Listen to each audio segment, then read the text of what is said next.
निगम कल्पतरुर्गलितं फलं शुकमुखादमृतो द्रवसंयुतम् पीबत भागवतं रसमालयं मुहुरहो रसिका भुवि भावुका।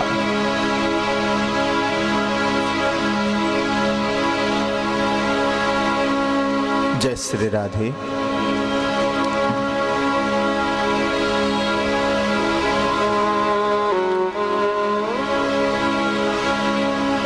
দেখুন, কোটি কোটি জন্মের সাধন সৌভাগ্যেও এই ভগবত কথারূপ অমৃত পান করব, ভগবত প্রসাদ চরণামৃত পেয়ে দেহ ধারণ করব, এই সৌভাগ্য কিন্তু হয় না।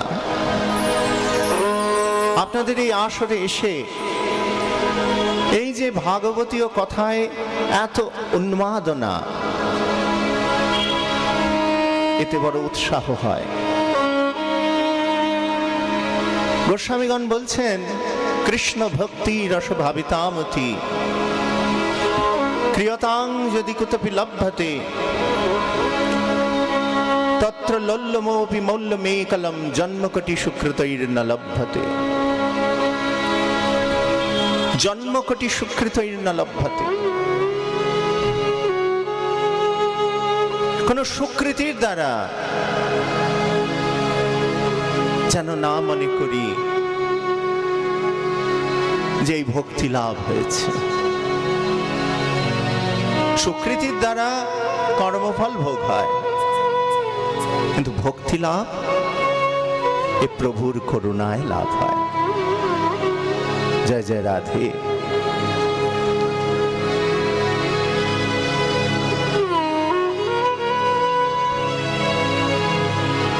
सा वै मनः कृष्ण पदारविन्दयोः वचांसि वैकुण्ठ गुणानुवर्णने करो हरे मंदिर मार्जनादिषु श्रुतिं चकारच्युतौ सत्कथोदये मुकुंद लिंगाय दर्शने दृशौ तद्भृत्त गात्र स्पर्शांग संगमम् घ्राणञ्च तत्पाद सर्ज सौरभे श्रमत्तुलस्या रसनां तदर्पिते पादौ हरे क्षत्रपथानुसर्पणे शिरौ ऋषिकेश पदाभिवन्दने कामञ्च दस्ये न तु कामकाम्यया यथोक्तम श्लोक जनाश्रया रति। শ্রীমদ্ ভাগবতের নবম স্কন্ধে ভক্ত অম্বরীশের ভগবত অনুশীলনের সংজ্ঞা দিতে গিয়ে এই কথা বলছেন, সা বৈ মনঃ কৃষ্ণ পদারবিন্দয়োঃ। মন সদা সর্বদা কৃষ্ণ পদারবিন্দে যেন থাকে। কোনো প্রয়াস করে কখনোই মনকে কিন্তু বাগে আনতে পারবে না। যতই প্রয়াস করো, দেখবে পরে বলছো কোনো মহাজন আসলেই, প্রভু এত চেষ্টা করি, মন যে চঞ্চল, কিছুতেই গোবিন্দ চরণে থাকে না। উপায় একটাই, প্রাণ ভরে যদি ভালোবাসতে পারো তাকে। এই ভালোবাসা আসে কিসে? নিত্য নিরন্তর সাধু সঙ্গ, ভক্ত সঙ্গ। ভক্তি লাভ কোনো কর্মের দ্বারা হয় না, ভক্তের সঙ্গের দ্বারা হয়। পদ্মে যেমন মধু থাকে না, সেই মধু কিন্তু তুমি আহরণ করতে পারবে না, আমি আহরণ করতে পারবো না। পদ্মের মধু কে আহরণ করতে পারে? ওই মধুকর মৌমাছি।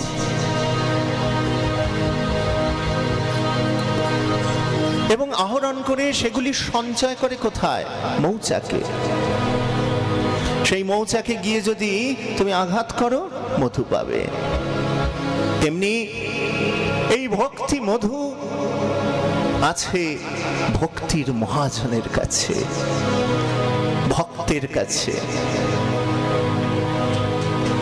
সেই ভক্তের কাছে যাও। ভক্তকে কি আঘাত করবে নাকি মৌচাকের মতো? না। তবে কি করবে? শ্রীমদ্ ভগবদ গীতায় বলছে, তদ্বিদ্ধি প্রণিপাতেন পরিপ্রশ্নেন সেবয়া। ভক্তের কি করবে? ভক্তের সেবা করবে।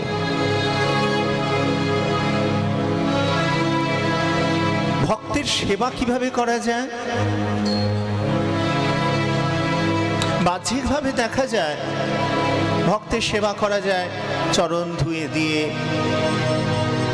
চরণ সেবা করে, আহার নিদ্রা ইত্যাদি সুষ্ঠুভাবে সম্পন্ন করে, বস্ত্রাদি দান করে। প্রকৃতপক্ষে এভাবে সেবা নয়। সেবা হচ্ছেন ভক্ত কিসে আনন্দ পায় সেটাই সেবা।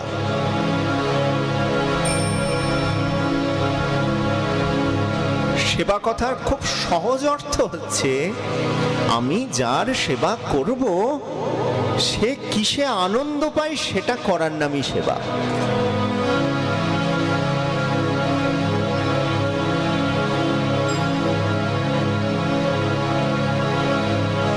নিমি রাজার যজ্ঞ সভায়,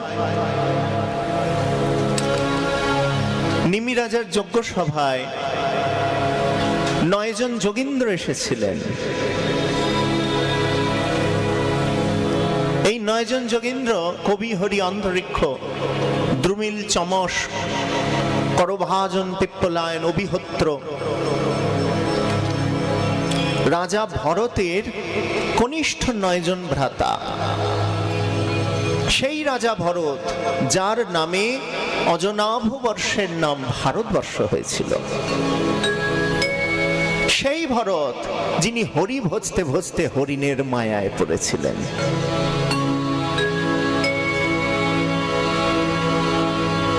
তার কনিষ্ঠ 9 জন ভ্রাতা নবযোগীন্দ্রগণ, যাদের অবস্থাটি একদম 5 বৎসরের বালকের ন্যায়।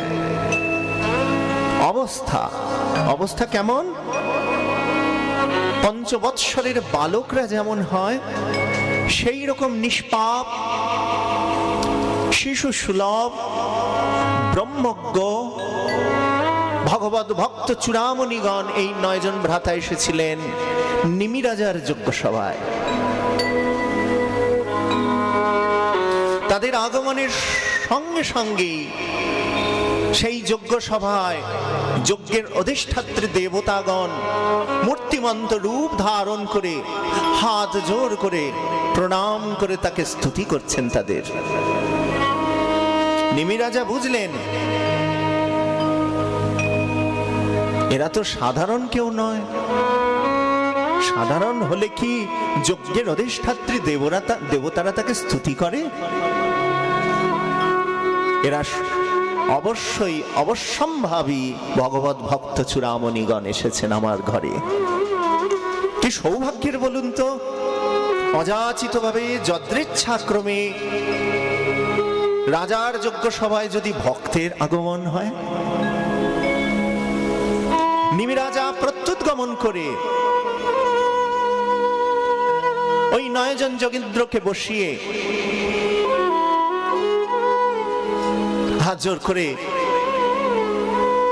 যৎকিঞ্চিত আপ্যায়ন করে, যৎকিঞ্চিত একটু পাদ্য অর্ঘ্য দিয়ে বলুন, আমার প্রশ্নের উত্তর দিন, আমার প্রশ্নের উত্তর দিন আপনারা, আমার কিছু প্রশ্ন আছে। নবযোগীন্দ্রগণ বলছেন, এ কি মহারাজ, এ কি আতিথেয়তা হলো? অতিথি আপনার ঘরে এসেছে, বসিয়েই আগে প্রশ্ন শুরু করে দিলেন। নিমি রাজা কি বলছেন? অতো অত্যন্তিকম ক্ষেমম পৃচ্ছাম ভবতো নঘা সংসারেস্মিন ক্ষণার্ধপি সৎসঙ্গস্য বুদ্ধির্নৃণাম। अतो अत्यंतिकं खेमं पृच्छाम भवतो नघ संसारेऽस्मिन् खनार्धोऽपि सत्संग शिवधीर्नृणाम्।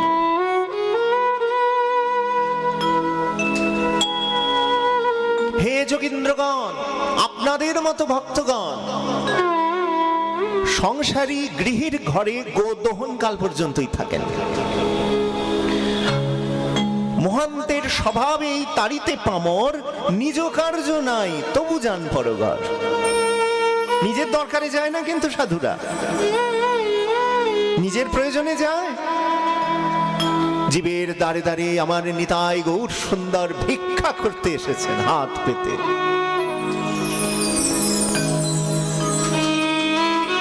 আমার নিত্যানন্দ প্রভু হাত পেতেছেন, আমাদের দ্বারে দ্বারে হাত পেতেছেন, প্রতিটি জীবের দ্বারে দ্বারে ঘুরেছেন আর বলছেন দে দে না। আমরা বলি ও ঠাকুর কি দেব? কৃষ্ণ ভক্তি রস। আমরা তো নিরস, রস নাই, ভক্তি নাই, দেব কি? নিতাই চাঁদ বলেন, গতকাল নিত্যানন্দ ত্রয়োদশী গেছে না? আহা, প্রভু নিতাই আমার বলেন, নেই যখন ধার নে না, আমার থেকে নে। অধম পতিত জনার ঘরে ঘরে গিয়ারে ব্রহ্মার দুর্লভ ধন দিলেন বিলাইয়া।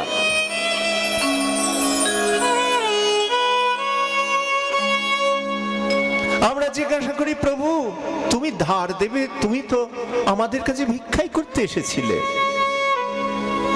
ধার দিলে আবার তোমার কমে যাবে না? এই যে কৃষ্ণ ভক্তি রস, এ দিলেও বাড়ে নিলেও বাড়ে, কমে না। এই ভাগবতের প্রারম্ভে যখন অ্যানাউন্সমেন্ট চলছিল, জয়দেব বাবু বলছিলেন আপনারা মুক্ত হস্তে দান করুন, অমুক করুন তমুক করুন, অবশ্যই করুন। একই অর্থ অনর্থে ব্যয় হয়, একই অর্থ পরমার্থে ব্যয় হয়। আপনারা চিন্তা করে দেখুন না, কত অর্থ আমরা অনর্থে ব্যয় করে ফেলেছি। 9 মাসে 6 মাসে বছরে একটি বার আমরা সম্মিলিত হই এক মহৎ আয়োজনে। একে বলে মহান অবস্থা, মহোৎসব। মহা শব্দ সব জায়গায় লাগে না গো। যেখানে সেখানে মহা শব্দ লাগাবেন না। বিয়ে বাড়িতে লিখবেন না মহোৎসব, লিখবে উৎসব, লিখতে পারে, মহোৎসব বলবে। শঙ্খে তৈলে মহামাংসে শাস্ত্রে জ্যোতিষিকের দ্বিজে নিদ্রায়াং পথিযাত্রায়াম মহৎ শব্দ ন দিয়াতে। যেখানে সেখানে মহৎ দেয় না, মহা দেয় না। শঙ্খ,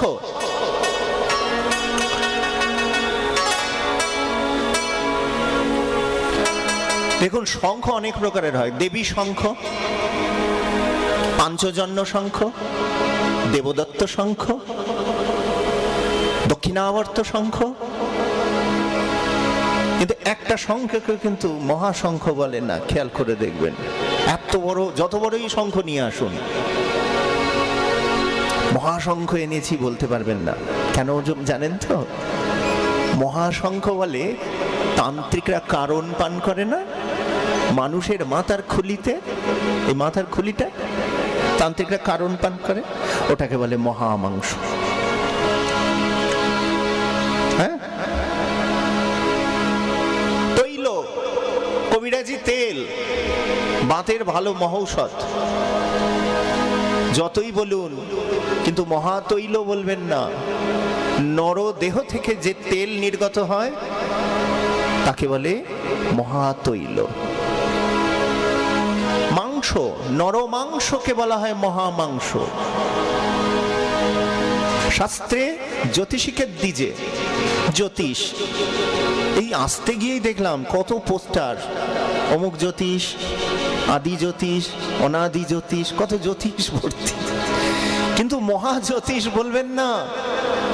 মহাজ্যোতিষ কাকে বলা হয়? যে শেষ চিকিৎসা করে দেয়, মৃত্যু।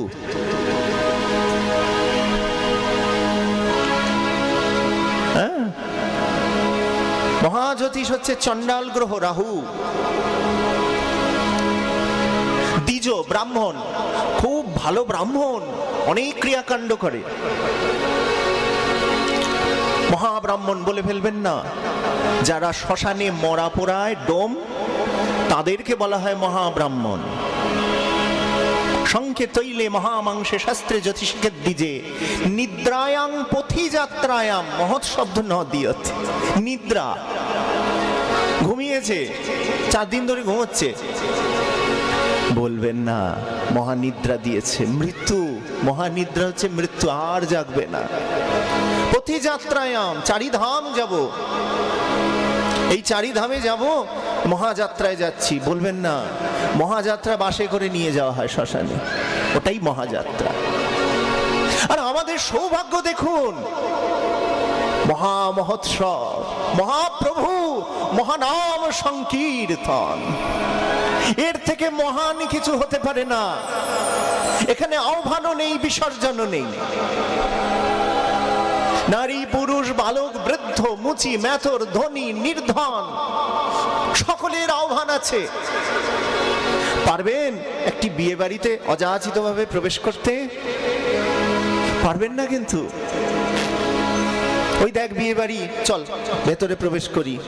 কিছুক্ষণ বসে খেতে বসলেই দেখবেন জিজ্ঞাসা করবে, কোথা থেকে এসছেন, আপনাকে কি আমরা চিনি? কেমন মুশকিলে পড়বেন বলুন তো। আর রান্না বান্না হলে আবার নিন্দে করতে করতে অনেকে বেরোয়। এখানে নিন্দা ঠিন্দার কোনো ব্যাপার নেই। উল্টে পেছনে ক্যান নিয়ে বসতে পারেন, প্রসাদ পাবেন, পিছনে ভরবেন, কিচ্ছু বলার নেই। কেন? এই মহামিলন মন্দির, এখানে দ্বিধা নেই, দ্বন্দ্ব নেই। কে করেছেন এই মহামহোৎসবের আয়োজন? আমার নিতাই চাঁদ করেছেন। ব্রাহ্মণে চণ্ডালে করে খোলাখুলি, কবে বা দেখেছি এ রঙ্গ।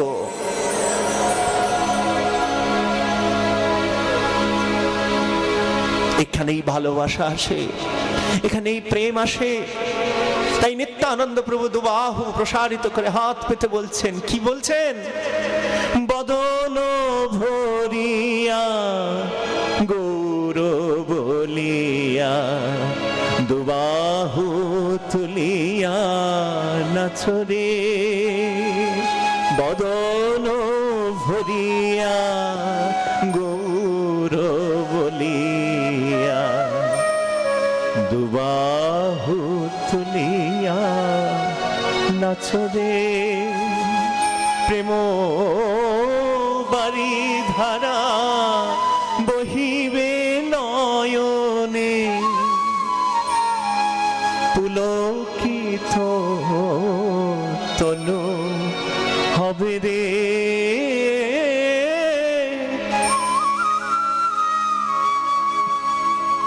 বদন ভরিয়া গৌর বলিয়া দুবাহু তুলিয়া নাচরে। আমার গৌর বলেন, ভজ শ্রীকৃষ্ণ কহ শ্রীকৃষ্ণ লহ শ্রীকৃষ্ণের নাম রে। আর আমার নিতাই বলেন, ভজ গৌরাঙ্গ কহ গৌরাঙ্গ লহ গৌরাঙ্গের নাম রে। জয় রাধে।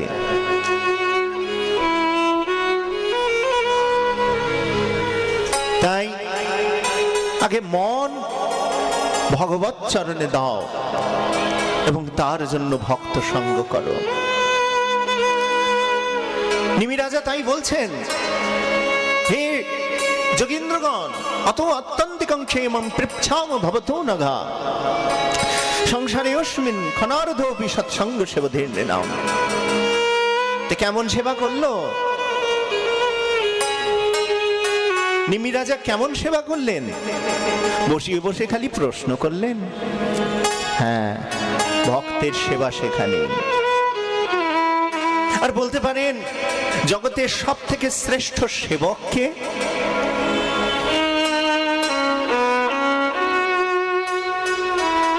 জগতের শ্রেষ্ঠ সেবক হচ্ছে আমার প্রভু শ্রী গোবিন্দ। আমার কৃষ্ণচন্দ্র সব থেকে শ্রেষ্ঠ সেবক। কেন বলতো? ওই যে গীতায় বলেছেন না, যে যথা মাং প্রপদ্যন্তে তথৈব ভজাম্যহম। কৃষ্ণের এক প্রতিজ্ঞা সর্বকাল আছে, যে জয়ীছে ভজে কৃষ্ণ তারে ভজেন তৈছে। ওখানেই সেবা কাজ। তুমি যেমন ভাবে খুশি, যেমন ভাবে তুমি আনন্দ পাও, আমি তেমন ভাবে তোমার কাছে আসবো। এত আনন্দ যিনি দিতে পারেন, তিনিই তো জগতের শ্রেষ্ঠ সেবক। ঘরে ঘরে মায়েদের গোপাল আছে, গোপালকে সাজাও, শৃঙ্গার করো, কত মোটা মোটা কাপড় পরাও, চূড়া পরাও, মালা পরাও, গোপাল একবারও কিছু বলে না। ঘরের একটি শিশুকে মালা পরিয়ে রাখো তো, কন্টিনিউ পড়ে থাকবে না, পড়ে থাকবে না, চঞ্চল। কিন্তু গোপাল পড়ে আছে কেন? কারণ তুমি আমায় মালা পরিয়ে আনন্দে রয়েছ। এই ভক্তের যদি উৎকণ্ঠা হয়, বাচ্চা গোপালের লাগছে না তো, সঙ্গে সঙ্গে স্বপ্ন দর্শন হোক বা অন্য কোনো উপায় হোক, ঠিক মা মা করে ডেকে বলবে, মা গো,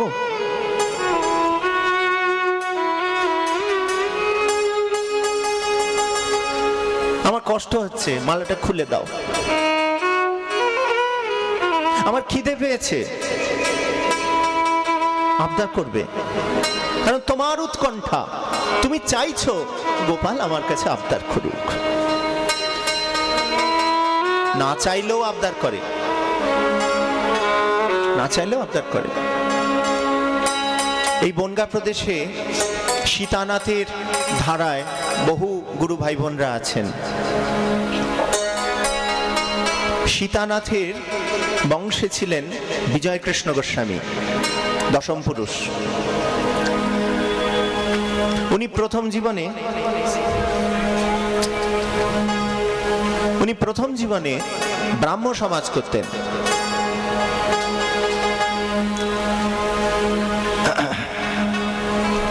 ব্রাহ্ম সমাজ করতেন তো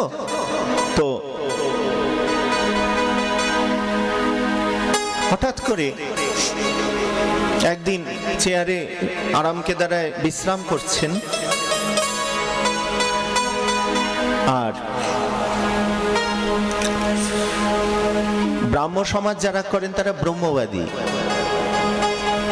আমাদের সুপ্রাচীন কাল ধরেই দুটি অবস্থা যাচ্ছে, একটি ব্রহ্মজ্ঞ অবস্থা, ব্রহ্মবাদী, আরেকটি হচ্ছে ঈশ্বর প্রপন্ন। ঈশ্বর প্রপন্ন হচ্ছে সাকার আর নিরাকার বলতে পারেন। এগুলির কোনোই কি বাদ নেই, বাদগুলো সব বাদই যাবে এক সময়। সে অচিন্ত ভেদাভেদবাদ বলুন বা বেদান্তবাদ বলুন বা যাই বলুন, ধীরে ধীরে এগুলোর থেকে চলে কোথায় চলে যাবেন গোবিন্দ চরণে এক সময়, তখন আর এইসব বাদ থাকবে না। কিন্তু দুটি অবস্থা, একটি সাকার, একটি নিরাকার। যারা সাকারবাদী, যারা ভক্ত, তারা ব্রহ্মজ্ঞের অবস্থার সাথে মিলিত হতে পারেন না। যেমন একটি ঘটনা আছে, একটি দেওয়ালে লেখা আছে সোহম।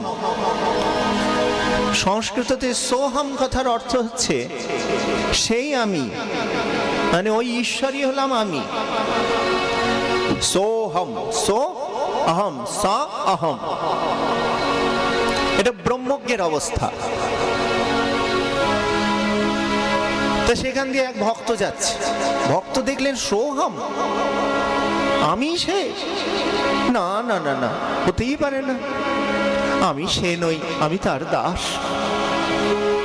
অতএব সোহমের আগে একটা দয়াকার লিখে দিয়েছে। কি হলো দয়াকার লেখাতে? দাসও অহম হয়ে গেল, দাসও অহম। এবার ব্রহ্মজ্ঞ আবার এসেছেন, ব্রহ্মজ্ঞ এসে বলেন দাসও অহম, আমি দাস, আমি আবার কার দাস? জগতে তো এক মেয়েবার দ্বিতীয়, এক ছাড়ার দুই নেই জগতে, আছে এক, ওই ঈশ্বর ছাড়া কিচ্ছু নেই।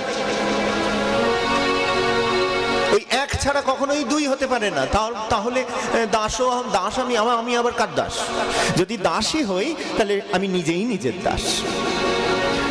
তার আগে একটা স লিখে দিয়েছেন, শয়বয়, সদাসো অহম। সদাস মানে নিজেই নিজের দাস। আবার ভক্ত ঘুরতে ঘুরতে এসেছে, দেওয়ালে লেখা আছে সদাসো অহম, আমি নিজেই নিজের দাস। না না না না, আমি আবার নিজের কি করে দাস হই? আমি দাসানু দাস। শয়বয়টা বটা মুছে ওকার দিয়ে আরেকটা দয়াকার লিখে দিয়েছে, কি হয়ে গেছে? দাসো দাসো অহম। ভক্ত লিখেছেন এবার কি, আমি দাসের দাসের দাস। এ মিলবে কখনো? যে ভক্ত সে সদা সর্বদা প্রভুর চরণ সেবায় নিজেকে আনন্দিত মনে করে। আনন্দ ঘন, বিজ্ঞান ঘন, প্রেম ঘন, নিখিল ব্রহ্মাণ্ডাধিপতি।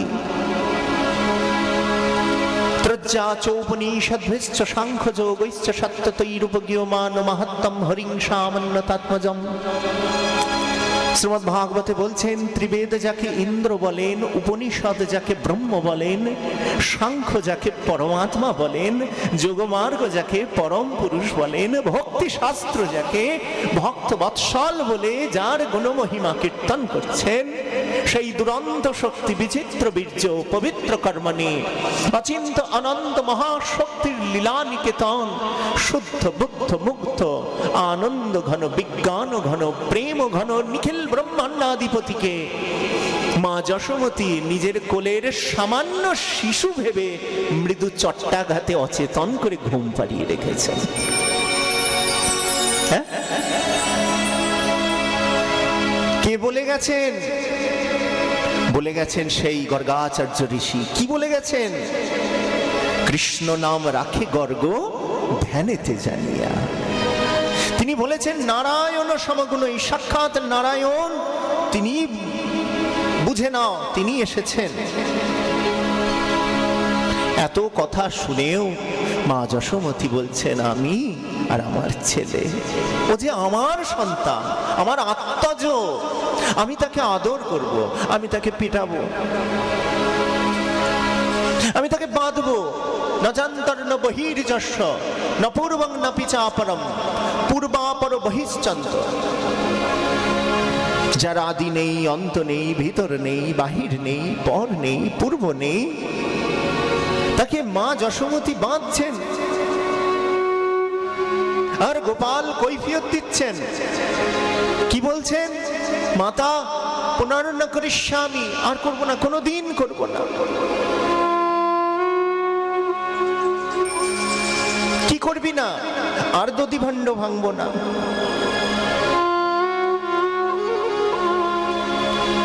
কত ব্রহ্মাণ্ড ভাণ্ড ভেঙে দিয়েও যাকে কৈফিয়ত দিতে হয়নি। প্রলয় সৃষ্টি তব পুতুল খেলা। প্রলয় সৃষ্টি যার পুতুল খেলা। নীরজনে প্রভু নীরজনে খেলেছ এ বিশ্বলয়।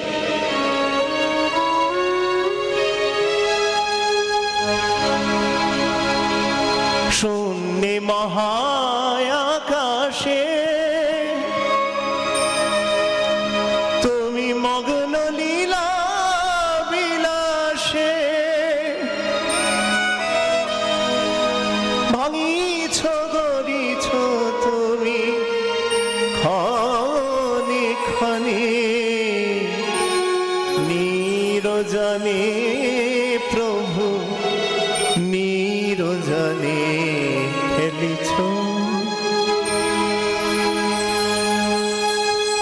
যিনি নিরন্তর ভাঙছেন গড়ছেন, তিনি একটি দধি ভাণ্ড ভাঙার অপরাধে মা যশোমতীকে কৈফিয়ত দিচ্ছেন।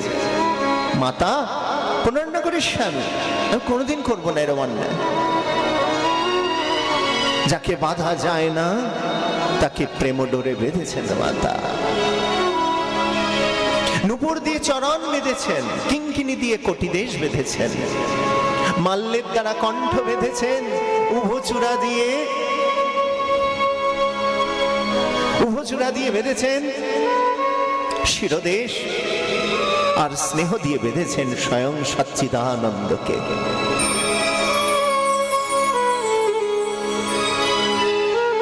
প্রভু এই স্নেহের বশ, এই প্রেমের বশ। তিনি বোঝেন কার হৃদয়ে কর্ষণ করতে হবে। আমি ঠিক করতে পারবো না, তুমি ঠিক করতে পারবে না, এমন কোন হীনমন্যতায় ভুগো না। ওর তো অনেক অর্থ আছে, ও বৃন্দাবনে যায় প্রতিদিন, ওই প্রতি মাসে মাসে যায়, প্রতি বছরে বছরে যায়। আমার তো অর্থ নাই, রূপে দেখতেও সুন্দর নাই, গোপীও হতে পারলাম না। এই সমস্ত চিন্তা করো না। কেন? কারণ এই সমস্ত কিছুর উপর নির্ভর করে না। তাহলে কিসের উপর নির্ভর করেন? ওটা সব প্রভুর উপর নির্ভর করেন। প্রভু নামবেন এবং নিজের দাদাকে নিয়ে কোথায় লাঙ্গল চালাবেন? হ্যাঁ, লাঙ্গল চালাবেন তো। কৃষি কাজ থেকেই কৃষ্ণ, কৃষি কাজ থেকেই কৃষ্ণ। কৃষির ভূবাচক শব্দ নশ্চ নিবৃত্তিবাচক নৈরৈক্য পরব্রহ্ম কৃষ্ণ ঋত্য বিধীয়তে। অনন্ত কোটি বিশ্ব ব্রহ্মাণ্ডের হৃদয় মনকে যিনি কর্ষণ করেন তিনি কৃষ্ণ।